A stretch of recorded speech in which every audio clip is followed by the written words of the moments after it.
తెలంగాణ రాజకీయాలలో బీసీ రిజర్వేషన్లపై రగడ కొనసాగుతుంది. రాజకీయాలను ఇప్పుడు రసవత్తరంగా మార్చింది బీసీ రిజర్వేషన్ బిల్లుకు సంబంధించి. కోర్టులో బీసీ రిజర్వేషన్లకు ఆమోదం దక్కకపోవడంతో ఇప్పుడు దుమారం రేగింది. స్థానిక సంస్థల ఎన్నికలు కూడా వాయిదా పడినటువంటి పరిస్థితి ఏర్పడింది. నోటిఫికేషన్ని వెంటనే ఈసీ ఆపాల్సిన పరిస్థితి ఏర్పడింది. ఈ నేపథ్యంలో విపక్షాలు అటు బీజేపీ బీఆర్ఎస్లు బీసీ రిజర్వేషన్లను అడ్డుకుంటున్నాయంటూ కూడా కాంగ్రెస్ ఆరోపిస్తుంది. ఇటు కాంగ్రెస్ మోసం చేస్తుందంటూ కూడా విపక్షాలు ఆరోపణలు చేస్తున్నాయి. అయితే ఎట్టి పరిస్థితుల్లోనైనా కూడా ఇక్కడ కాంగ్రెస్ ప్రభుత్వం ఇప్పుడు తాజాగా సంచలన నిర్ణయం తీసుకున్నట్టుగా తెలుస్తుంది. 42% రిజర్వేషన్లకు కట్టుబడి ఉన్నామని, బీసీ రిజర్వేషన్లతోనే స్థానిక ఎన్నికలకు వెళ్తామని కుండ బద్దలు కొట్టి చెప్తున్నారు కాంగ్రెస్ నేతలు. కోర్టు అనుమతి ఇవ్వకపోయినా కూడా ఖచ్చితంగా 42% బీసీ సమాజానికి న్యాయం చేస్తామంటూ కాంగ్రెస్ ఇక్కడ కంఠాపదంగా వాదిస్తుంది. మిగతా పార్టీలకు సంసిద్ధం చేస్తామని కూడా హస్తం పార్టీ ప్రజాప్రతినిధులు చెప్పడంతో రాష్ట్ర రాజకీయాలు ఇప్పుడు ఆసక్తికరంగా మారుతున్నాయి.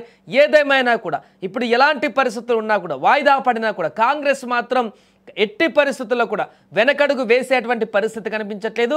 ఖచ్చితంగా బీసీలకు 42% రిజర్వేషన్లను కల్పించే స్థానిక సంస్థల ఎన్నికలకు దిగుతామంటూ కూడా చెప్తున్నారు. ఒకవేళ కోర్టు నుంచి గైడెన్స్ రావడానికి టైం పట్టినా, లేకుంటే కోర్టులో ఇంకా చుక్కెదురు అయినా కూడా దానికి ప్రత్యామ్నాయ మార్గాల ద్వారా బీసీలకు న్యాయం చేసేటువంటి విధంగా, అంటే 42% ఖచ్చితంగా ఫలాలు వారికి అందేటువంటి విధంగా మీ నిర్ణయం తీసుకుంటాం, మా పార్టీ ఖచ్చితంగా ఆ రకంగా ముందడుగు వేస్తుందంటూ కూడా చెప్తున్నారు. ఒకసారి పిసిసి చీఫ్ మాట్లాడినటువంటి మాటలు ఉన్నాయి, దాని తర్వాత మనం మాట్లాడదాం.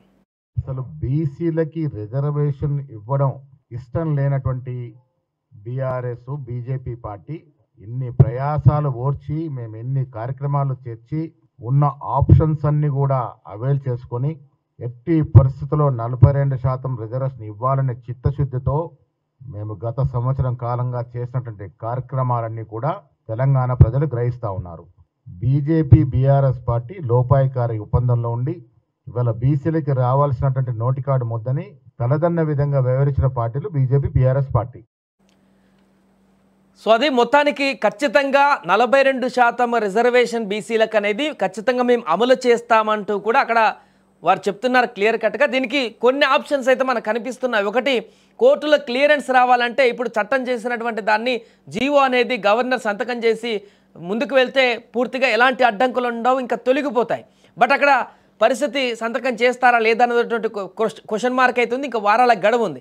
అది కాకుండా ఆర్డినెన్స్ ద్వారా ముందుకు వెళ్ళాలంటే జీవో ఉన్నాక ఆర్డినెన్స్ ఎందుకు ఇచ్చారనేటువంటి ఒక కన్ఫ్యూజన్ వాతావరణం ఉంది. కాబట్టి దీంట్లో కూడా క్లియరెన్స్ కోర్టు అడిగేటువంటి అవకాశం ఉంది. దానికి ఇప్పుడు ప్రభుత్వం తరపున వాదనలు వినిపించిన తర్వాత కోర్టు అగ్రి అయితే కోర్టు క్లియరెన్స్ ఇచ్చేటువంటి అవకాశం కనిపిస్తుంది.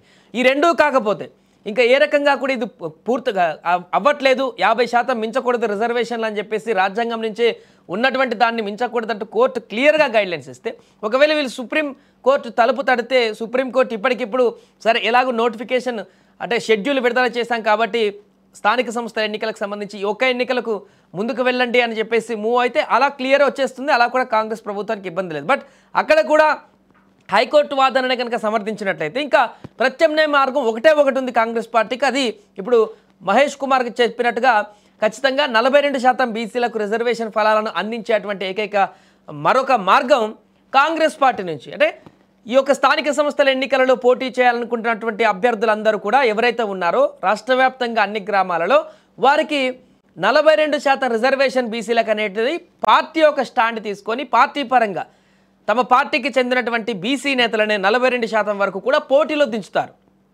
కాబట్టి ఇట్లా ఈ యొక్క రిజర్వేషన్కి సమన్వయం చేసేటువంటి దిశగా కాంగ్రెస్ పార్టీ ఒక ఇనిషియేటివ్ తీసుకున్నట్టుగా కనపడుతుంది. అలా ఆ విధంగానే ముందుకు వెళ్ళాలని కనిపిస్తుంది. ఏది ఈ రూట్లన్నీ కూడా క్లోజ్ అయిపోయిన తర్వాత.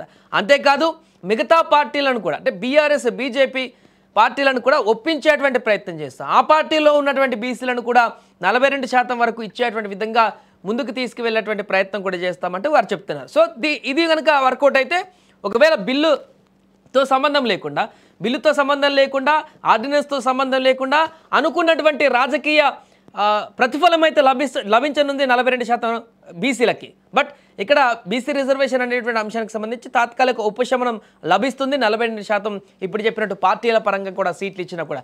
కానీ ఇక్కడ 42% రిజర్వేషన్ అనేది బీసీలకు కేవలం రాజకీయపరమైనటువంటి దాంట్లోనే కాదు, అన్ని దాంట్లలో కూడా అడుగుతున్నారు. కాబట్టి ఈ యొక్క అంశం తాత్కాలిక ఉపశమనంగా మారనుంది. ఒకవేళ ఇదే కనుక చేయగలిగితే, ఈ ఇనిషియేటివ్ తీసుకుంటే కాంగ్రెస్ పార్టీ తమ అనుకున్నటువంటి లక్ష్యం దిశగా ఒకవేళ కోర్టులో కొంత ఇబ్బందులు ఎదురైనా, ఇంకా రకరకాల అడ్డంకులు ఎదురైనా కూడా కాంగ్రెస్ పార్టీ స్టాండ్ క్లియర్గా ఉంది. కాంగ్రెస్ ప్రభుత్వం చేయాలనుకుంది ఇది అనేటువంటి ఒక ఇంటెన్షన్ని ప్రజలకి చాలా క్లియర్గా తీసుకువెళ్ళేటువంటి అవకాశం ఉంది. ఏదేమైనా కూడా చాలా స్పష్టంగా ప్రభుత్వం ఒక స్టాండ్ మీద నిలబడుతుంది.